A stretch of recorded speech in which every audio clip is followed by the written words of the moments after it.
Hello and welcome to Single Parent Success Stories. Today's guest is Aedo. He's an international entrepreneur, teacher of writer and antiquated. For the first time in the history of children's books, Jay tells biblical stories from a super conscious perspective. Welcome, Jay. It is a pleasure to have you. It's a pleasure, Irina. Thanks for having me. Yeah. So please share with us who you are. Yeah, I am an entrepreneur, and I began my entrepreneurial journey just because I didn't want to have a regular job. And so when I accomplished certain goals, I discovered I have a lot of time on my hands. And what I wanted to do with that time was to unravel who I am and what I'm made of. And in order to do that, I had to go through a big healing process of healing myself. I had a lot of wounds, both physically and emotionally. And what I discovered was that a lot of this pain that I was feeling stemmed from the stories that I've been told my entire life. And that's the reason that I write these children's books based on the Bible, because when I was a child, I was told these stories, these biblical stories, as if they were the truth of where we come from. And so what I've done is I've unpacked these stories, I've unraveled them, I've taken them apart, and I've put them back together the way I see fit. And so what I've discovered in that journey was that this was very empowering for me. I discovered that being able to take these stories apart empowered me to create stories for myself that I can live by, certain tenets that I believe in. I discovered what makes me passionate, what makes me happy. I discovered how to heal. And so within that, you know, this world kind of just repeats. It's like a video game, day in and day out. It's just the same old thing. And so there isn't that much to do. And so this is what I want to do. I want to tell stories to the best of my ability, and I want those stories to be empowering, not only for me, but for everyone around me. I feel like we have this ability, a super ability, to create our own world, our own reality. And we're essentially we have our own gravitational pull, and what we believe is what we gravitate toward us. Our bodies are made of systems. We have this emotional systems that we're made of. We're emotional beings. We have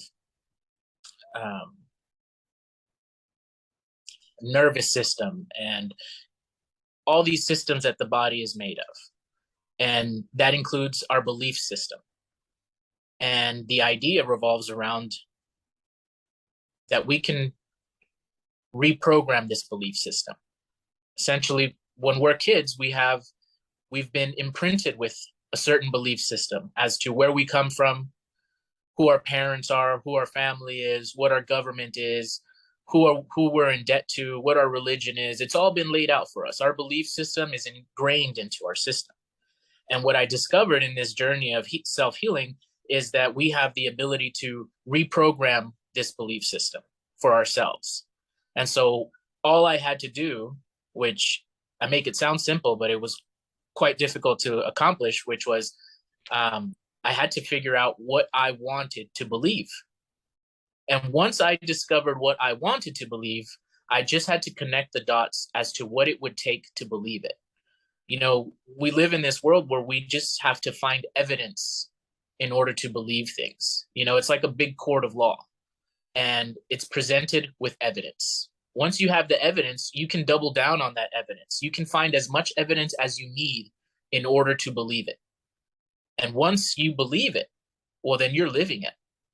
And that's how the world works. That's how the universe works. Then that's how that gravitational pull comes. So if I have this belief where, oh, I'm unlucky, nothing ever works out for me, everybody's always out to get me, well, then guess what? that's what you get. What you believe is what you get.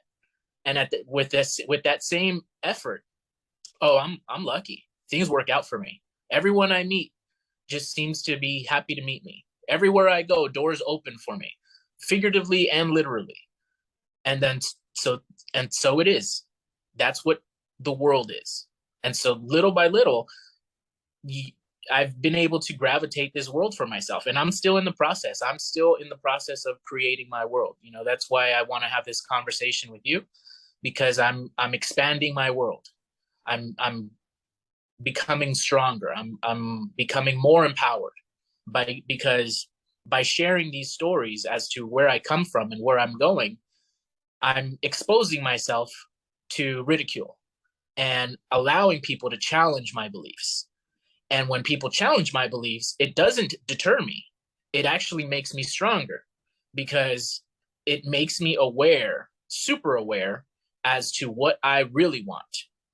Do I really want this? Am I willing to be challenged? And then so here we are. Awesome. I love it.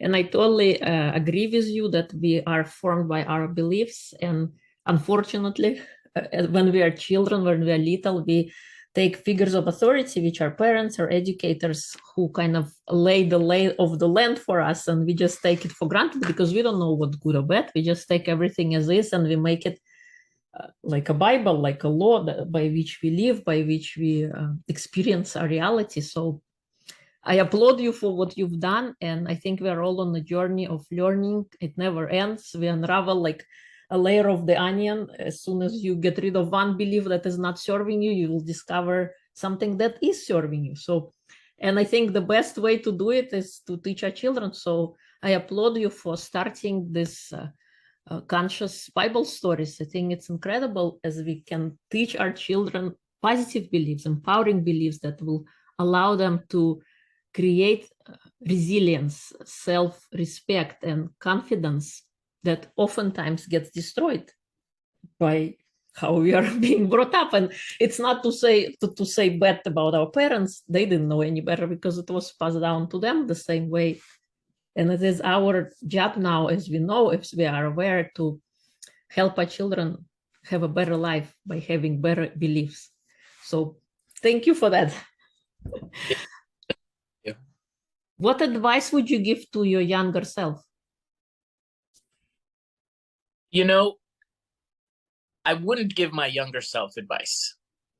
I would leave things as they were, because, you know, the same way I wouldn't go back to, I wouldn't change my parents either. You know, there was a long period of my life where I was feeling a lot of anger and resentment toward my parents, because I felt like they led me astray. And what I learned in my process of healing was that, like you mentioned just now, is that they were doing their best all along. You know, led by love. They was just misunderstood within themselves as well. And so the truth is that they were doing their best. And so they've brought me to a point where now I have the opportunity to do my best. And, you know, the best advice I wouldn't give any advice to myself, but I would give advice to my children when I have them. And because I feel like the journey that I've been through is more empowering to me and my legacy than for me to try to change something. You know, it's like that butterfly effect in time travel movies. You know, you don't want to go back and change something because it's going to change something drastically. Maybe I get hit by a bus and it just doesn't work out, you know? So I'd like things the way they are. You know, the process of healing is important. You know, it's something that we take for granted. We don't really appreciate our process sometimes because it's so painful, right? But that pain that we feel is the best part about it. You know, it's what makes us feel alive. It's what gives our journey so much value. And that's what this world revolves around. It's value, right? That's what we talk about when we're talking about money. We're talking about value. It's a value exchange of energy. And we want to, everywhere we go, we want to create value. And so the most valuable thing I can do for myself is leave things the way they are. I don't want to time travel back in time and change things. I want to leave things the way they are and just work on myself today. Just give myself advice today. Like, what is the best that I can do for today so that I can get to the night and sleep in peace, and that I can wake up in the morning feeling refreshed and do it all over again. This thing is like a wash, rinse, repeat. And so I just want to do my best day in and day out so that I can essentially die in peace. I just want to go to sleep in peace. Very well said. Who did you want it to be when you were growing up? Did you imagine yourself being a writer? Yeah, kind of. I always wanted to write. I always wrote in school I wrote poetry, and I remember thinking of from a young age that I wanted to publish a book. And I just didn't have any ideas as to what that would be, but my favorite class in school was creative writing class. So yeah, I've been wanting to be a writer for a long time. Awesome. So you realized your dream. Sure, yeah, you can say that. What would you say is your proudest accomplishment to date? That's a good question. I would say my proudest accomplishment is the relationship that I've developed with my parents as an adult, just because we've come so far. And there was a long period of time where, like I said, I was feeling a lot of anger and resentment toward them. And just to see my journey, how far I've come, as to where I've been able to let go of everything that I held against them. And not only that, but appreciate them in a new light that I didn't see before. And so I'm very gracious and grateful that I got to experience what that feels like while they're still alive, and that I can still even empower them in a way that I never imagined. And that's why I feel like I write these children's books, even though I'm not a parent, because I'm a child of parents, and I've been able to create that strong bond as an adult.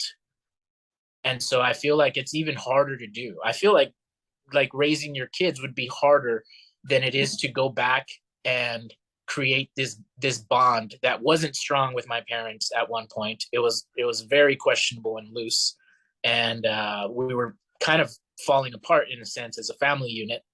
And I took it upon myself to make it stronger, and I did that by simply acknowledging them, acknowledging their struggle, acknowledging what they've been through, and giving them credit. And when I did that, I realized that this entire time, not only has nobody else been giving them credit, but they haven't been giving themselves credit either. They've been taking themselves for granted also, and so my ability to strengthen my bond with my parents is my proudest accomplishment to date.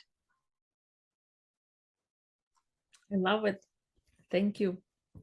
I think it's difficult when we are little kids to say what we want. I mean, we can express it in one way, but I don't think it will be understood. And as you grow older, you realize like what was missing, or what would you do differently or better. And ability to connect with your parents as you're much older, I think, is amazing, as it creates a better relationship and just helps overall. Absolutely. If you, what are you passionate about? Do you have a mission, a project that you want to, like, what do you, how you call it? What do you want to be remembered by? Well, I really feel like these stories that I've written, these children's books, are the most passionate thing as far as a project in my life, because it's the foundation to my beliefs. And I'll take a second to tell you about the book that I wrote. Is we all know these Bible stories. These characters in the Bible are very prevalent in our lives. We all know God and Lucifer and Adam and Eve and Cain and Abel, and these stories repeat. And we know these stories, like, for instance, the Cain and Abel story, where Cain and Abel go to make a sacrifice for God, and Abel gives his best to God, and Cain doesn't. And when Cain realizes that God favored Abel's gift over his own, he becomes angry and jealous, and then he kills his brother. And when God confronts him and asks him about his brother, he denies the truth. He denies God the truth. He denies himself the truth. And so the Bible leads us to believe that this voice of God is like a voice outside of us, coming from the heavens. But the truth is that Cain was inside of that voice was inside of Cain. It was only him that can hear the voice. And he knew what he had done.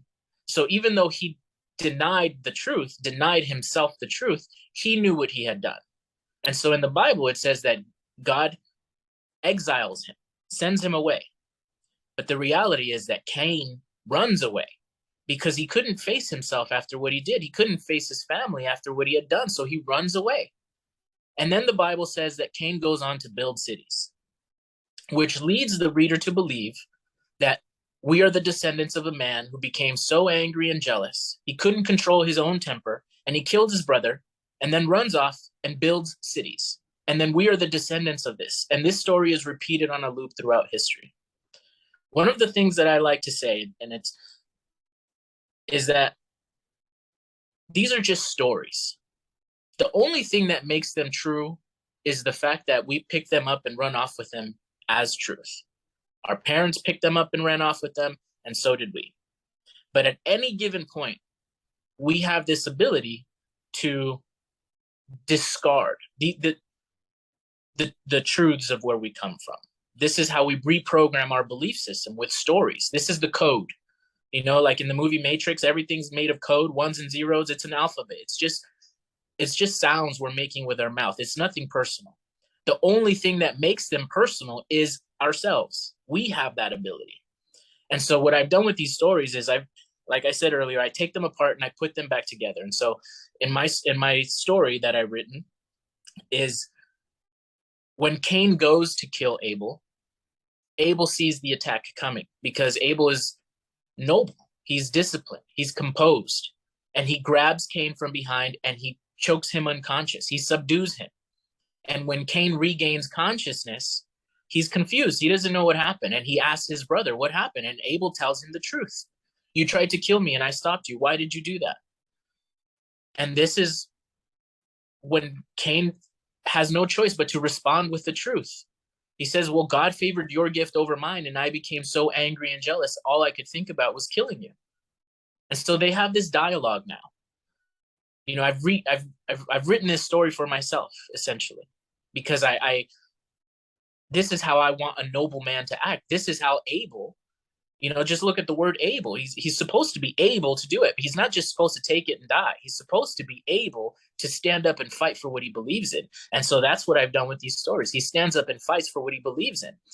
But what he does that's so special is he breaks the program, in the sense of, like, in this reality, when we're mirrors to each other. So we tend to act how people act around us. So if someone is mean to us, we're mean in return. And so what Abel was able to do, he didn't fall for the program. He broke it. He broke the program because he instead of choking Cain to death, he just choked him unconscious. He put him in his place. And then they were able to have this dialogue and work out each other's misunderstandings. And this is the big misunderstanding within Cain, is he didn't give his best to God simply because he didn't know who God was. So why would he give his best to someone he didn't know? He wanted to save the best for himself and his family.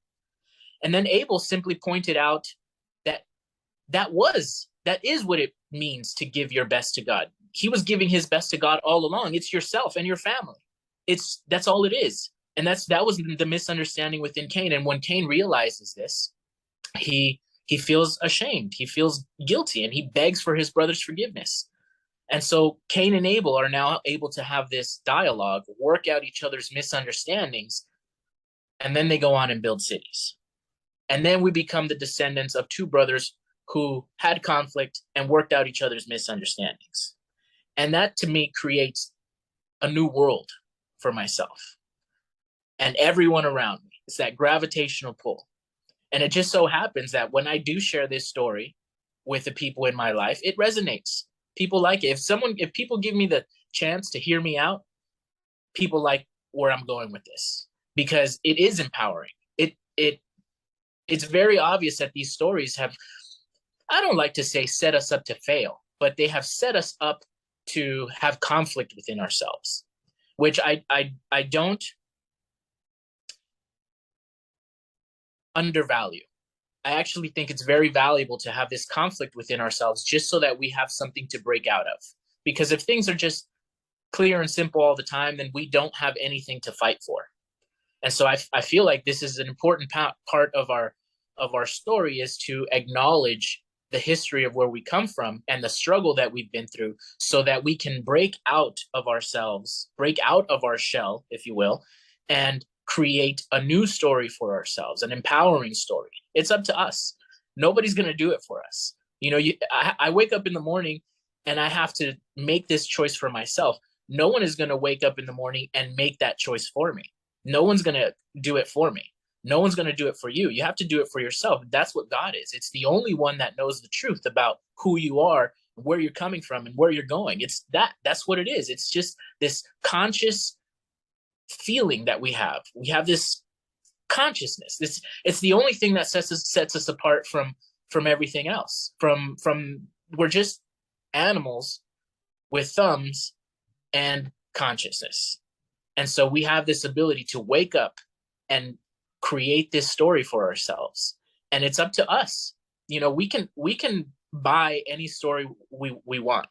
That's all we're doing. We're just buying and selling stories for sale, stories for sale. And it's up to us which one we buy and put our energy into.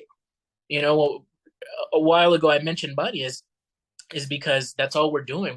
We're buying and selling stories, you know, products and everything. It has to have a story behind it, or you're not going to buy it. And it's an energy exchange. And what we pay attention to, that's why attention is really the currency of the world. It's not dollars, it's not euros, it's what we pay attention to. It's our attention is the currency. And so what we pay attention to the most, that's where our energy is. So if we're buying into the story that we're doomed and AI is going to come and kill humanity because otherwise humanity is going to do it themselves, well, then that's the story that we're buying, and that's the story we're going to put energy in, and we're just going to play out the same old story, the same old antiquated story. So it's up to us to break out of these antiquated patterns of behavior. And it's easier said than done, right? It's a simple idea. However, the idea to break out of ourselves and expose ourselves is where the struggle comes in. But the freedom that comes on the other side of that is priceless. Like, there aren't any amount of zeros you can accumulate in your bank account that would give you the satisfaction of doing this yourself, of breaking yourself out of these patterns of behavior. It's the most fulfilling thing in the world. Yes, totally. It's like, I don't know who said it, but we all have two wolves inside of us. And the question is, which wolf do you feed? That's Just right. The bad one or the good one? And that's the one that's going to grow. That's the one that's going to take over. And you're right about it's all up to us. Nobody is coming to save you. It's you personal responsibility to come and save yourself. No matter what the situation is, what kind of struggle it is, we're always waiting for somebody to come rescue us, because we're thinking what's outside, you know, it's going to be good. And we don't want to change ourselves because we are afraid of change. Change is scary. We like to be familiar. And our goal and our job is to make unfamiliar familiar so that we're no longer afraid. So I totally resonate with what you were saying, and I think it's a great example of your book as well. Do you have your book that you wanna nearby you that you can show? I don't. I'm traveling at the moment. I don't have it. But I'll, if you can share it in your show notes after, like a picture Yeah, or something. yeah, we'll do. Yeah. What do you think is your personal superpower? I'm a thinker. I like to think things through. That's my superpower. You know, I don't really have too many hobbies. I just sit and think. And, you know, that could be my superpower and my super detriment. You know, it's called overthinking sometimes. So um, the super ability revolves around thinking things thoroughly and seeing things for what they are, not taking things personally, and being able to act on being able to act out these thoughts in real time. Good, good. I like how it's like one of the 4 agreements. You know, don't take anything personally. Oh yeah, Have you heard of that book yeah, by absolutely. Don Ruiz? I've read it. It's a great book. Awesome. Did you have a hero growing up, or do you have a hero now who inspires you?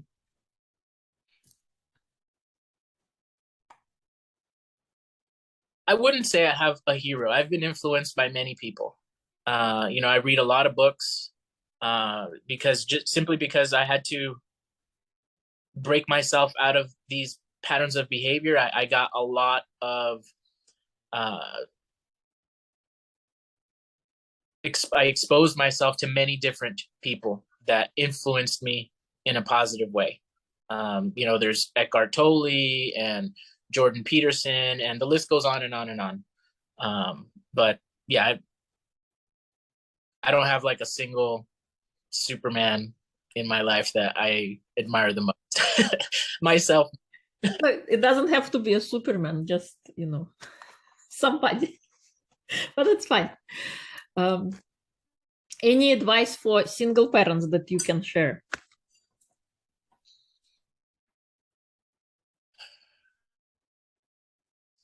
I mean, the best advice I can give a single parent is the same that I've been saying, is to acknowledge the things that haven't worked out for you, you know, because these breakups can be quite traumatic, you know, like a death, if you will.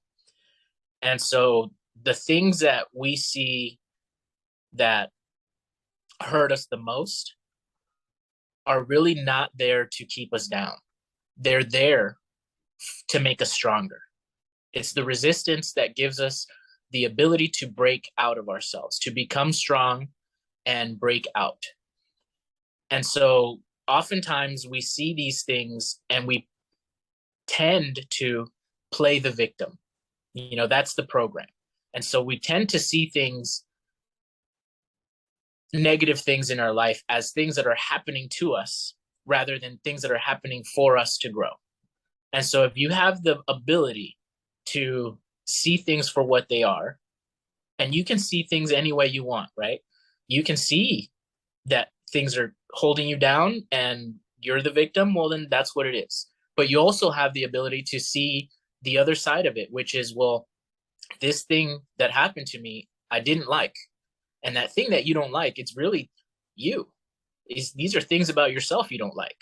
And so it's a ability to see yourself in a new light, you know, and rather than blame all the circumstances around you as to why things didn't work out and everything's coming to get you, you can see the things in yourself you don't like, and then you can address them one by one. And you can lead by example, especially a single parent.